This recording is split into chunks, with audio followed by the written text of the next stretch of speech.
So many reasons. പക്ഷെ ഇതും definite ആയിട്ട് അതിലേക്ക് കോൺട്രിബ്യൂട്ട് ചെയ്യുന്ന ഒരു റീസണാണ്. ഈ ഒരു പ്രഷർ ഉണ്ടല്ലോ, വേൾഡ് ഓടിപ്പോവാണോ ഞാനിവിടെ പുറകിലായി പോവാണോ.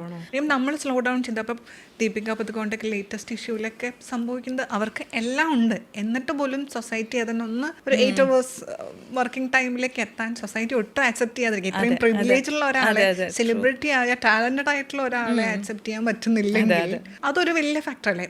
നമ്മളിത് ഇങ്ങനെ പറഞ്ഞു, മിക്കവാറും ഇത് കഴിഞ്ഞിട്ട് ഇന്റർവ്യൂ കഴിഞ്ഞ ശേഷം ഇതാണ് പറയുന്ന സ്ത്രീകൾ അധികം ചെയ്യണ്ട,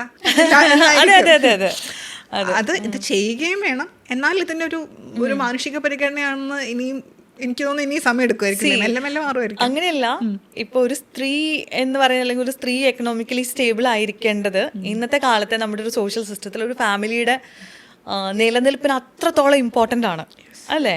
ഒരാളുടെയും ഒരു വരുമാനം കണ്ടിട്ട് മാത്രം വേറൊരാൾക്ക് ജീവിക്കാൻ പറ്റുന്ന ഒരു സാഹചര്യത്തിലൊന്നും അല്ല നമ്മൾ ഓടുന്നത്. നമ്മുടെ സോഷ്യലി ഉള്ള നമ്മുടെ കുറേ ഫോർമാറ്റുകളിൽ മാറ്റം വന്നുകൊണ്ടിരിക്കുന്നുണ്ട്. ആ മാറ്റം തീർച്ചയായിട്ടും ഇനിയും വന്നുകൊണ്ടിരിക്കും. അങ്ങനെയാണെങ്കിലാണ് ഇത് എല്ലാവർക്കും ഫിറ്റിനാവാൻ പറ്റുന്ന ഒരു വേൾഡായി മാറുള്ളൂ. അല്ലെങ്കിൽ ഇതിപ്പോൾ ഈ പറഞ്ഞ പോലെ ഒരു കാറ്റഗറി ആൾക്കാർക്ക് ഇപ്പോൾ 24/7 വർക്ക് ചെയ്യാൻ പറ്റുന്ന, 365 ദിവസം വർക്ക് ചെയ്യാൻ പറ്റുന്നവർക്ക് മാത്രമായിട്ട് ഈ ലോകം റൺ ചെയ്തുകൊണ്ട് പോകാനൊന്നും പറ്റില്ല.